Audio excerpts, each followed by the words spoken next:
За сайн байцгаана уу? Та бүдгийн өнөөдөр хамгаалан айлтгая. Тэгэхээр өнөөдөр Ардын эрхт төр хурл төрийн бус байгууллагын өдөртөх зөвлөлийн зүгээс Монгол Улсын үндсэн хуулинд нэмэлт өөрчлөлт оруулж байгаа асуудлаар мэдээлэл хийхээр хүрэлцээд байна. Өнөөдөр танилцуулъя. Зөвлөлдөхнээ Ардын эрхт төр хурл төрийн бус байгууллагын тэргүүн баатан бүрөвд орж өдөртөх зөвлөлийн гишүүн нороо аргичаа мөн шилхааж гэдэг гурав энэ өнөөдрийн хэмжээний байх хурал та бүхэнд мэдээлэл хийх гэж байна. Тэгэхээр өнөөдрийн энэ цаг хугацаа бол түүхэн цаг хугацаа болж байна. Яг бол Монгол улс үндсэн хуулинд өөрчлөлт оруулах асуудал одоо 90 оноос хойш 2 дахь удаагийн өөрчлөлт оруулах гээд ийм цаг үед тулж ирсэн байна. Тэгэхээр үндсэн хууль гэдэг бол ард түмэн төрийн хооронд энэ нийгмийн бүлгүүдийн хооронд байгуулсан гэрээ гэж одоо хэлдэг. Тэгэхээр энэ бол маш чухал тулгуур хууль. Энэ тулгуур хуулийн өөрчлөлт оруулах асуудал бол одоо бүгд хуулийн дагуу одоо нийгмийн бүх бүлгүүдийн нийгмийн одоо улсын бүх бүлгүүдийн ашиг сонирхлыг бүгдийг илэрхийлсэн ийм баримт шиг байх хэрэгтэй юм аа. Тэгэхээр энэ үндсэн хуулинд өөрчлөлт оруулах гэдэг асуудал бол Монгол улсын үндсэн хууль бол бусад хууль тогтоомжийн дагуу явагдах ёстой байдаг.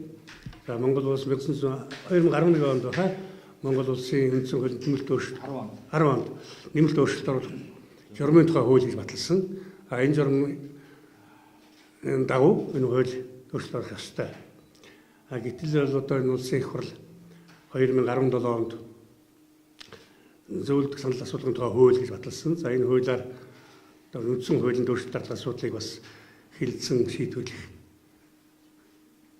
ийм заалтыг энэ хуулийн нэг заалт оруулсан байгаа. Тэгэхээр энэ заалт бол одоо Монгол улсын үндсэн хуулийн халуудлах заалтуудыг зөрчсөн тухай одоо зөрчсөн байсан учраас одоо бид бол Монгол улсын үндсэн хуулийн цэцэд өргөдөл гаргаад одоо үндсэн хуулийн цэц хэрэг шалгах ажиллагаа үүсгээд явж байгаа маа. За гэтэл одоо энэ ийм байдалтай байхад улсын их хурл бол сая өчигдөр Монгол улсын үндсэн хуулинд энэ өөрчлөлт оруулах тухай хуулийн төслийг өргөн барьлаа. Өнөөдөр бол энэ нийгэм улс төр эдийн засаг үүссэн нөхцөл байдал бол үнэндээ энэ үндсэн хуулийн нэмэлт өөрчлөлт оруулах шаардлага байна уу бас байгаа. Гэхдээ үндсэн хуулинд өөрчлөлт оруулахдаа гол одоо төрийн дээд байгууллагуудын хоорондын эрх мэдлийн хуваарлалт, харилцан уялдаа холбоо, харилцан хяналт шалгалт тавьдаг байдал, энэ байдлуудыг сайжруулах чиглэлээр гүн гүнзгий ийм өөрчлөлт оруулах шаардлагатай байсан боловч өнөөдрийн өргөн барьсан төсөлд бол ерөөсөө тэр төрийн байгууллагуудын хяналт шалгалт, харилцан уялдаа холбоо энэ одоо хариуцлагагүй, хяналтгүй байдлыг зас залруулах талаар бүрэн тусгацсангүй гэж одоо манай байгууллагын зүгээс үзэж байгаа, бидний зүгээс үзэж байгаа маа. Яг одоо энэ харахад бол тэр хамгийн анх бол энд юу өөрчлөгдөх ёстой байсан бэ гэвэл 2000 онд орсон ордхон 7 өөрчлөлт гэж ярьдаг энийг зайлшгүй өөрчлөх шаардлагатай байсан. Гэтэл энийг яаж яасангүй ганц хоёрхан хэсгээр нэг тийм хагас сугас өөрчлөлт оруулсан. Тухайлбал засгийн газрын гишүүн улсын их хурлын гишүүн байж авсран гүйцэтгэж болно гэсэн заалт байсныг 3-1 эсэгдэрхгүйгээр одоо энэ засгийн газрын гишүүн улсын их хурлын гишүүн авсран гүйцэх болно гэх мэтийн ийм нэг өнгө заслын маягийн энэ заалтуудыг хийсэн.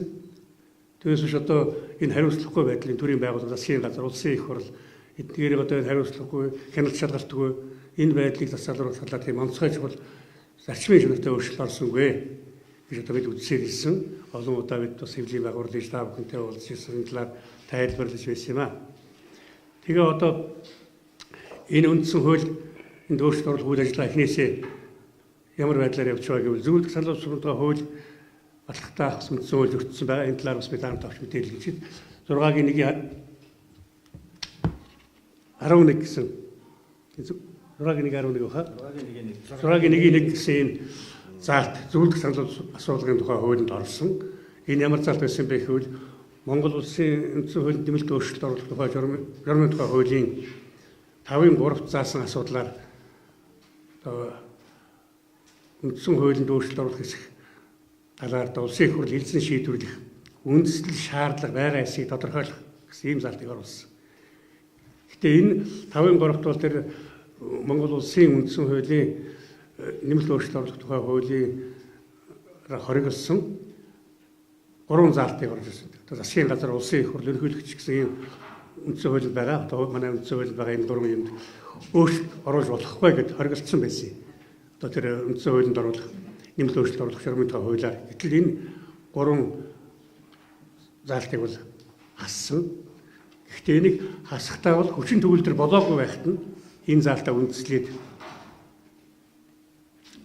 тэгээд тэр 5-ын 3 гэсэн заалтыг оруулсан. Зөвхөн хүчин төгөлдөр бас хуулийн заалтыг үндэслэж зөвлөлдөх санал асуулга явуулахаар ийм одоо заалт оруулсан одоо Монгол Улсын үндсэн хуулийн 1-р зүйлийг 68 дугаар зүйлийн заалтуудыг зөрчсөн гэсэн үндслээр одоо үндсэн хуулийн тест нараа ажиллагаа үүсээд ингээд явагдаж байгаамаа. Тэгтэл одоо энэ ийм одоо байдлууд асуудал шийдэгдээгүй байхад ингээд үндсэн хуулинд өөрчлөлт оруулах гэдэг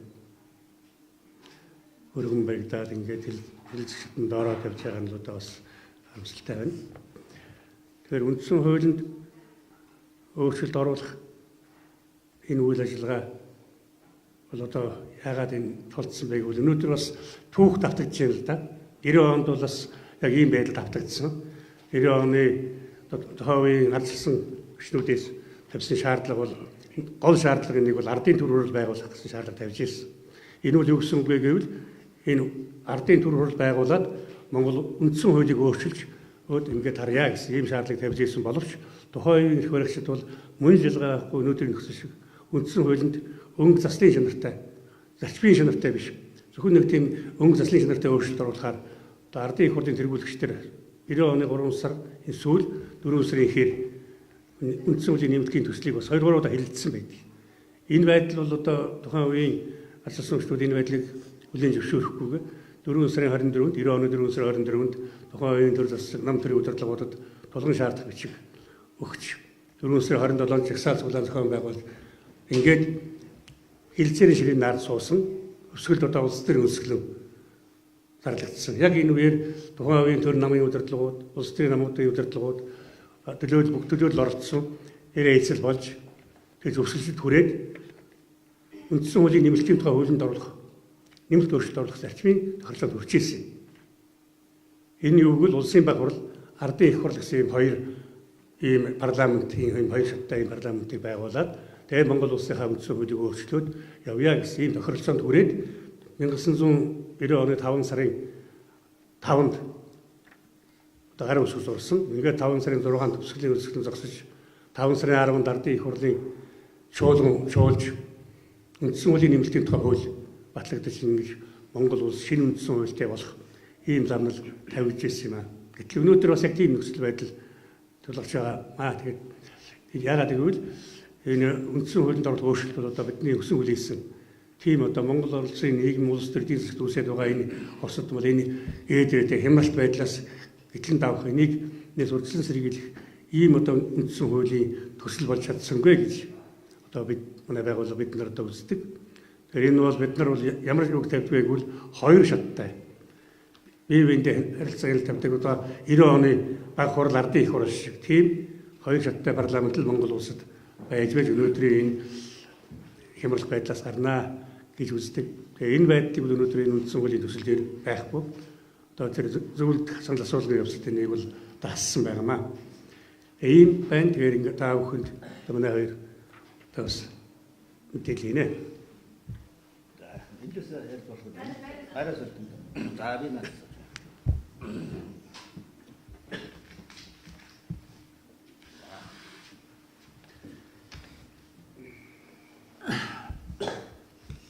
За манай ардын эрхт төр хурлын төлөө төрийн бас байгууллагын удирдах зөвлөлийн гишүүн Жалхаажуу манай сая ер нь өнөөдрийн хийх байгаа мэдээллийн талаар өчигдөр одоо улсын хурлын гишүүдээс улсын хурлын дарагт үндсэн хуулийн нэмэлт өөрчлөлтийн төслийг өргөн барьсантай холбогдуулаад мэдээлэл хийлээ. Энэ дээр одоо бидний зүгээс ямар байр суурьтай байгаа вэ гэдгээ тодорхой ярьлаа. За энэ нь бол нэгдүгээрт энэ үндсэн хуулийн нэмэлт өөрчлөлтийн тухай одоо энэ төсөл бол ер нь шаардлага хангаагүй гэдгийг ерөнхийд нь хэллээ. Хоёрт энэ үйл ажиллагаа нь анханасаа энэ хэлцүүлэг энэ үйл ажиллагаа нь зөвлөлдөх санал асуулга мөн үндсэн хуулийн хууль нэмэлт өөрчлөлт оруулах журмын тухай хууль гэх мэт хуулиуд дээр нь Монгол Улсын үндсэн хуулийн тодорхой заалтуудыг зөрчсөн ийм процесс явагдсан гэдгийг бас тодорхой хэллээ. За тэгэхээр бидний зүгээс яагаад өнөөдөр энэ хэвлэлийн байгууллагыг хийж байгаа гэхлээр бид бол 2017 оны 5 сард Лүндэж онцсон ахлагчтай үндсэн хуулийн нэмэлт өөрчлөлтийн төсөл боловсруулах энэ ажлын хэсэгт 17 оны 5 сарын 25-нд албан шаардлага санал хөрвүүлсэн. Эндээ юу гэж хэлсэн гэхээр сая энэ 17 оны 4 сарын 29-30-ны өдрүүдэд Улаанбаатар хотод зохиогдсон зөвлөлдөх санал асуулга гэж энэ ажил болвол үндсэндээ цаанаасаа төлөвлөгдсөн тодорхой бодлоготойгоор хийсэн ийм үйл ажиллагаа боллоо. Энэ зөвлөлдөх санал асуулга гэдэг энэ хуулийн дагуу хийгдэж байгаа энэ ажлаар бол үндсэн хуулийн тухай асуудлыг хэлцэх ёсгүй маа. Энэ нь бол хууль зөрчиж байна гэсэн ийм үндсэн хуулийг өөрийн зөрчиж байна гэсэн ийм шаардлагыг 17 онд одоогоос 2 жилийн өмнө тавьж байсан. За тэгээд бид болохоор хэрв үндсэн хуулинд нэмэлт өөрчлөлт оруулах тухай энэ асуудлыг хэлцэж байгаа бол 10 онд батлагдсан үндсэн хуулийн нэмэлт өөрчлөлт оруулах журмын тухай хуулиа нэлээд нарийн сайн баримталж ажиллах ёстой гэж ингэж тэр санал шаардлага дээр хөрвүүлсэн юм аа. За энэ дээр би та бүхэнд нэг заалтыг хэлээд тгий. Тэгэхээр 2010 оны 12 сарын 23-нд батлагдсан үндсэн хуулинд нэмэлт өөрчлөлт оруулах журмын тухай хууль нь бол 1-3 дээр нэг ийм заалт байдаг. Монгол улсын үндсэн хуулийг бүхэлд нь хянан үзэж шинээр батлагтай холбогдсон харилцааг энэ хууль бол зохицуулахгүй гэдэг. За тэгээд 2-4 дээр нь үндсэн хуульд оруулах нэмэлт өөрчлөлтийн төсөл нь үндсэн хуулийн үндсэн бүтэц суур үзэл баримтлалыг өөрчлөх буюу нийт зүйлийн 35 түүнээс дээш хувийг өөрчлөх эсвэл түүнтэй тэнцэх тоо хэмжээний нэмэлт оруулахаар байвал энэ нь үндсэн хуулийг бүхэлд нь өөрчлөх буюу хянан үзэхэд хамаарна гэдэг. Тэгэхээр бид юу гэж хэлж байгаа нөхөлдөр тэр зөвлөлдөх санал асуулга дээр гарч ирсэн тэр санал зөвлөмжүүд ер нь үндсэн хуулийн нэмэлт өөрчлөлт оруулах гэж байгаа тэр төслийнх нь эхний хуулиудыг судалж үзээд тухайн үед нь энэ бол ер нь түрүүний оноо жалгаажийн хэлдгээр өнгө засал төдий асуудал юм байна. Өнөөдрийн Монгол улсын нийгэмд үүссэн байгаа авилгал хээл ахуйд за тэгээд энэ хууль бус ажиллагаа баядгийн тэгш бус хуваарлалт хяналтгүй төр дураараа авиралдаг за энэ ажиллагааг бол зогсоож чадахгүй байна. Нэг хоёрт бол иргэний хяналтыг бол төрд оруулж ирч чадахгүй байна. Монгол улсын үндсэн хуулийн 3.1-д байдаг Монгол улсын иргэн Монгол улсад засгийн бүрх эрх ард түмний мэдлэл байна гэдэг энэ заалтыг бол хэрэгжүүлж чадах хэмжээний тэгээ өнөөдрийн хямралт байдаг бүрэн зогсоож чадах хэмжээний өөрчлөлт болж чадахгүй байна гэдгийг бид судалж үзээд ойлгоод тэгээд бид асуудлуудаа сөргүүлэн тавьсан юм аа 17 оноос эхлээд.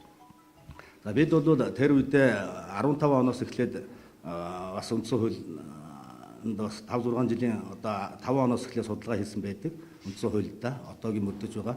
Тэгээ энийхэн дагуу судалгааны үндсэн дээр олон талын хүмүүсийн санал бодлыг авч эрдэнэт мэрэгдтэй уулзаж ингэж явсныхаа үр дүнд бид түрүүний жалгаажмын хэлдэг тэр хоёр танхимтай парламентын засаг бүхий ийм шинэ үндсэн хуулийн төслийг боловсруулж 17 онд нийт ард иргэдэд хүргэхээр соён гэгэрүүлэхээр төрөөс улсын хурлаас төвшүүлж байгаа энэ нэмэлт өөрчлөлтөөс өөр ийм альтернатив хуулиар байгаа юм шүү.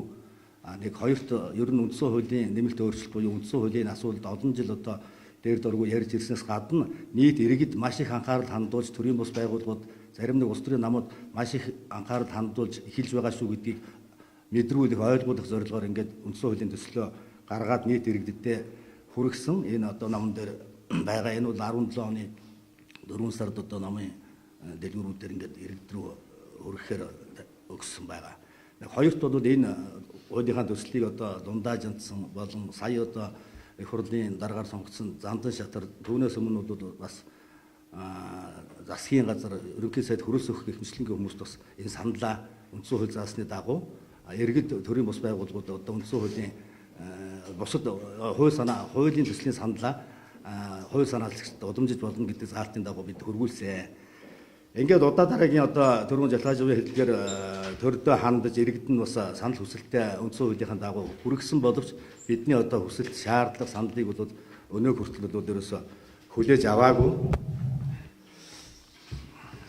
Тийм учраас бид бол өнөөдрийн энэ өргөн бариад байгаа энэ хуулийн төсөлтөө бол санал нийлэхгүй байгаа гэдгээ өвгөр ингэж мэдгэж байгаа.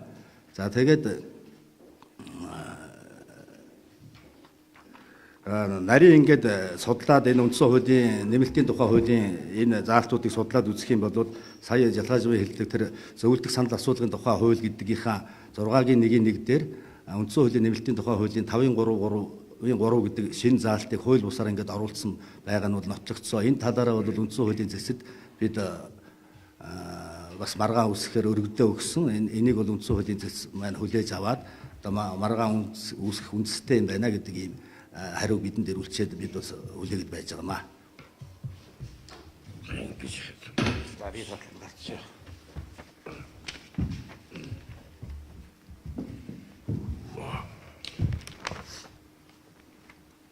За тэгэхээр манай нөхөд бол энэ хуулийг яаж зөрчсөн тухайг нь дэлгэрэнгүй хэлцсэн учраас би зүгээр тавцхан хэлье гэж бодож байгаа. За ер нь өнөөдөр одоо манай сэтгүүлч та бүхэн ч гэсэн мэдж байгаа.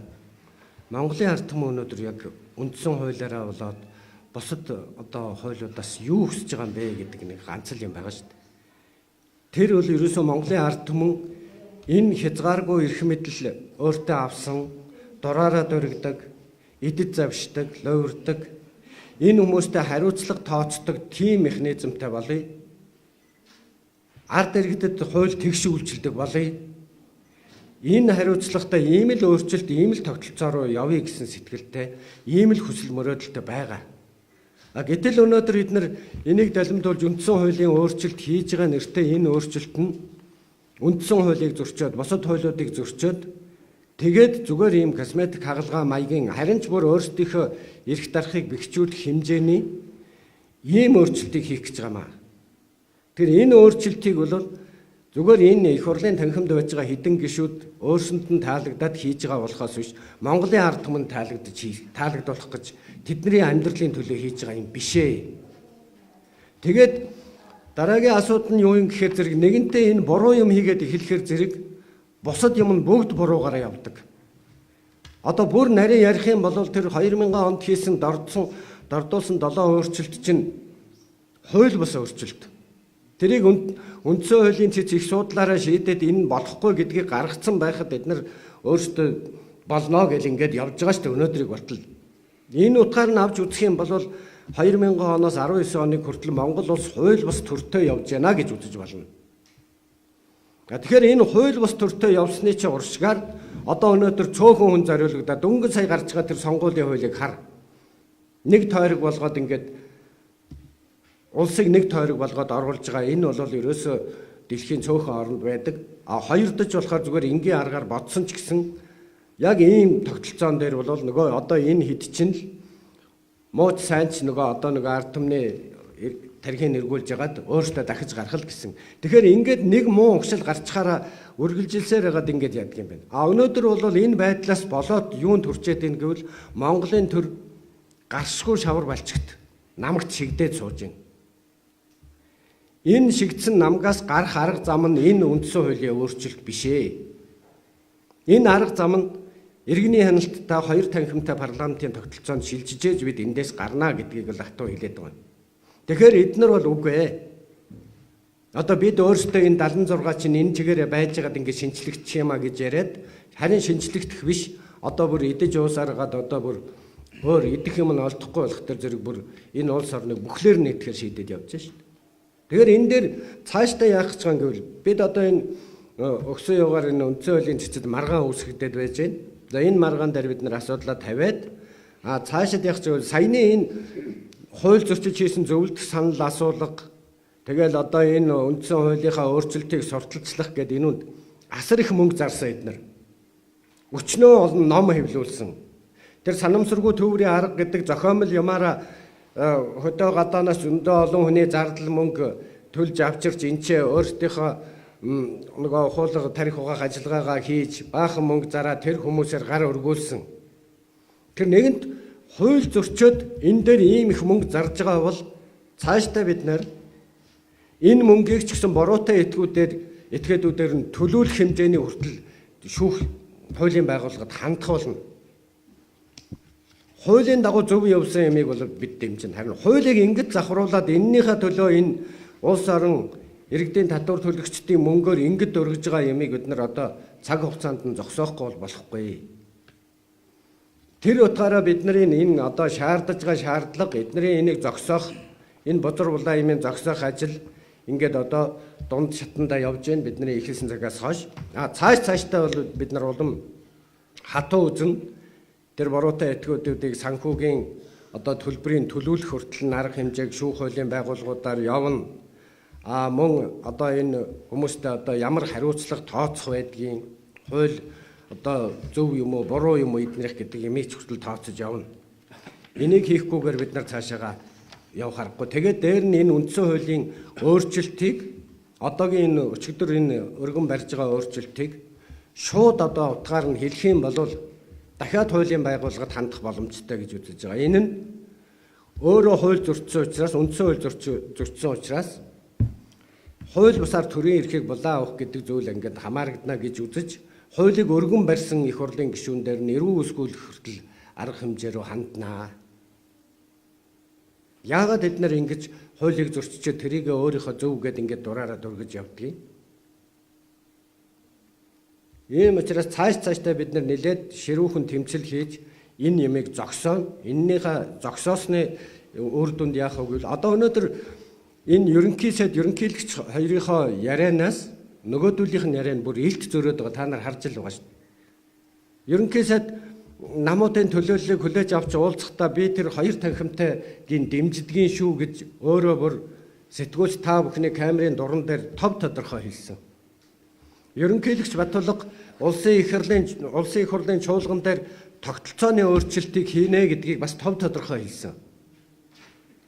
Ингээд энэ бүх хүмүүс чинь энэ шудраг үнний төлөө явъя гэд ингэж яхад энэ их хурл дотор байж байгаа өнөөдөр нэг ясамдаа нарийн ярих юм бол бүр одоо ялтны хэмжээнд хүрээд байгаа хүмүүс гэж би хэлэхэд бэлэн байна. Ягаад гэвэл бүгдээрээ мөнгө идсэн уусан хэрэгтэй. Одоо сүүлдээ юу болж байна? Бараг хүн амны хэрэгтэйж болж байгаа ш. Ийм хүмүүсээр ийм ёс зүйгүй, ийм эрх зүйн чадамжгүй, ийм хүмүүсээр Монгол улсын үндсэн хуулийг өөрчлүүлж Монголын төрөөр тоглоулахгүй. Одоо бид нар тоглож ханж болсон. Тэгэхээр цаашдаа энэ тэмцэл энэ шудраг үнний имийг хуулиа зөв болгох, тогтолцоогоо зөв болгохын төлөө сэтгүүлч та бүхнийг ч гэсэн идэвхтэй хандарай гэж уриалаад одоо энэ яриага төгсгөө гэж бодож байна. За баярлалаа. Нэг тайлбар хэлчихв. За ингээд нэлээд тодорхой ярьцлаа манай нор баригчаа. Тэгэхээр бид бол зөвхөн шүүмжлэхийн төлөө шүүмжлээд эсэргүүцхийн төлөө эсэргүүцээд байгаа улсууд биш ээ. Бид чинь бас бид гур бол өөрсдөө Ардын хурлын депутат 1992 оны үндсэн хуулийг батлагдсан хүмүүс. Мөн одоо улсын баг хурлын гишүүнээр ажиллаж байсан 2 хүн байж байна. За тэгэхээр бид ер нь өөрсдийн баталсан үндсэн хууль маань оролцож батлагдсан үндсэн хууль маань яаж хэрэгжиж явна 2000 онд яаж өөрчлөлт оруулаад бидний баталсан үндсэн хуулийн зүрхийг нь сугадаад амин сүнсгөө болгоцсон юм бэ гэдгийг бид тэрэгдэн биеэрээ хараад мэдрээд ингээд хараад санаа зовоод явж байдаг ус. Тухайн үед нь бид нар бас эсэргүүцэл шаардлага өөрсдийн санд бодлоо төр засагтаа бол нийт иргэдтэй бас ойлгуулахын төлөө ингэж тэмцээр гэсэн улсуудаа. Тэгээ үүнийхээ дагуу бид тэр үндсэн хуулийн төсөл дээр одоо 5-6 жил ажиллаж байгаад ингээ өөрсдөө хөвлөрийг бол гаргаад тавьчихсан байгаа. Ингээ бид бол бас хийсэн юмтай хэлэх хөвгтэй юм улсууд. Нэг хоёрт бидний тавьж байгаа үндсэн хуулийн төсөл бол өнөөдрийн улсын хурлын одоо үндсэн хуулинд байгаа тэр улсын хурл бол төрийн эрх барих дээд байгууллага мөн бөгөөд хууль тогтоох эрх мэдийг гагцхүү улсын хуралд хадгална гэдэг энэ одоо заалтыг бид өөрчлүүлье гэдэг ийм концепц бол бид тавьсан юм а. Энэ улсын хурл бол одоо төрийн эрх барих дээд байгууллага хууль тогтоох гэдэг хоёр эрх мэдэлтэй байгаа өнөөдрийн улсын хурл.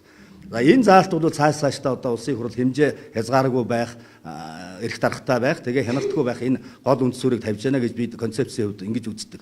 Тийм учраас улсын хурлын энэ эрх мэдлийг одоо салгаж улсын хурал бол зөвхөн хуулиа тогтоодог. Иргэд бол харин 3-1 заасны дагуу одоо иргэдийн одоо хяналт тавих тэр механизмын дээд танхим байх ёстой. Ингэж иргэддээ одоо төрийн эрх мэдлийн жинхэнэ утгаар нь өгье гэдэг ийм концепцтэй ийм үндсэн хуулийн төсөл тавьсан байгаа. Ингэжээж бид цаашдаа өнөөдрийн энэ мөнгөний сонгуул, өнөөдрийн энэ одоо сонгуул болгоны өмнө одоо сонгуулийн тогтолцоог өөрчилдөг энэ байдлыг халах, за худлаа амладаг энэ явдлыг бүр мөсөн зогсоох ийм боломжтой болох юмаа гэж ингэж үзэж байгаа. Өнөөдөр мөнгөөр зодож ард иргэдийн тарихыг эргүүлж ингэж одоо сонгогдсон улсууд эргээ тэр мөнгөө олж авахын төлөө бүхий л одоо башир аргыг хэрэгэлдэг юм байна гэдг нь бол энэ 20 хэдэн жилийн дотор харагдлаа. Тэр том одоо эрдэмтдийн том улс төрчдийн одоо бичсэн ном зохиолоос нь харж байхад хэрэг мөнгөөр одоо мөнгө их орж сонгуул явуулдаг бол тэр мөнгөө зайлшгүй эргүүлж авах нь хүний мөн чанар тэр бол гарцаагүй зүйл тогтол байдаг юм а гэж ингэж хэлсэн байдаг. Энэ явдал Монгол улсад бол одоо өрнөсөөр 20 хэдэн жил болсон. Энийг одоо зогсоох цаг нь болсон. Энийг харахтаа бид бол бүр том зургаар нь үндсэн хуулийнхаа хэмжээнд ингэж л өөрчлөхгүй бол зөвхөн одоо дундаа жанцсан ахлагчтай энэ нөхдүүдийн одоо зүтгүүлээд байгаа энэ жижигхэн косметик засвараар энэ үйл ажиллагаа бол зогсохгүй. Тэгээд өчигдөр бол үндсэн хуулийнхаа төслийг нэмэлт өөрчлөлтийн төслийг өргөн барьсныхаа дараа дундаа жанцсан тэргүүтээ одоо нэг их хурлын одоо бас 7-8 гишүүн энэ талаараа бас одоо тарих угаах ажиллагаараа шууд орж ийлээ. За ингээл нэг доторх заалт малтаар нь айтайхан өгүүлбэрүүдийг хэлээл тэгээд одоо сэтгүүлчдийн маань одоо ард иргэдийн маань толгойг эргүүлээд тэгээд цаад одоо энэ гол суур асуудал энэ юмыг бол хэлэхгүйгээр ингэж өнгөрч тархийг эргүүлэх гэж оролдож эхэлж ийлээ. Бид энэтэй бол эвлэрэхгүй. Бид одоо саяны Норвеги хэрэгцээгийн хэлдгээр бид бол одоо цаашдаа Монголынхаа нийт ард түмэн мөн одоо төрийн бус байгууллагууд намуудтай хамтарч ажиллаж санал бодлоо нэгтгэж нэг хоёр энэ гол зүйл дээр сандаа нэгтгэж одоо тууштай тэмцэж ажиллах болно гэдгийг бас хэлж. Тэгээд энэ үндсэн хуулийн дээр ингээд нэг заалтууд бурууддгаас болоод ингээд юу үүсдэг гэдгийг бид ганцхан жишээгээр л танарт харуул хэлээд өгье гэж бодож байна л д. Энд бид нар яагаад энэ одоо 2000 онд үндсэн хуульд бид нар халдлага хийгээд ингээд хууль ус юм ийсэн гэхээр би одоо энд ганцхан заалтыг уншиж өгөөл тэгэл товчхон болчихно. Тэр ойлгомжтой. Энэ үндсэн хуулийн 24-р зүйлд анхныхаар бол ингэж байгаа. 24-ийн 1-д улсын их хурлын дарга дэд даргаыг улсын их хурлын гишүүдийн дотроос нэр дэвшүүлэн саналаа нууцаар гаргаж сонгоно гэж байсан байхгүй юу? Одоо 92 онд баталсан бидний хуулиар эн чинь бол жинхэнэ их одоо яг төрийн тогтолцоог хэлж байгаа. Гэтэл сүүлд өөрчилсөн юугаараа бол юу гэж юм гээд боддоо. Улсын их хурлын дарга дэд даргаыг улсын их хурлын гишүүдийн дотроос нэр дэвшүүлэн саналаа илээр гаргаж гэж байгаа шүү. Тэгээд улсын их хурлын тухайн сонгуулийн дүнд бий болсон нам эвслийн бүлэг тус үрээр улсын их хурлын дэд даргаыг сонгоно гэсэн. Эндээс ингээл одоо ганцхан юм л буруудаад эхэлж байгаа жишээ нь. Гэтэл энэ хуулинд ямар ч нам эвслийн бүлэг гэж байхгүй. Тэгтэл тийм байхгүй нэр томьёог энд оруулж ирээл тэгээ илээр санал сонгоно гэдэг ингээл одоо намын дарангуул энэ нам бүлэглэлийн дарангуульд орсон ганцхан жишээ л энэ. Тэгэхээр бид нар хуулийн нэг заалтал ингэхэд ийм аюултай байдалд хүрдэг гэдэг энэ нэмийг бид нар гашуун төвгийг амссан учраас өнөөдөр тогтолцоог бүрнээр нь шинжилснээр хийхгүй болвол ийм юмыг бол хизээч хийлгэхгүй гэдэг дээр хатуу зогсноо л гэдгээ хэлэх гэсэн. За баярлалаа. За баярлалаа.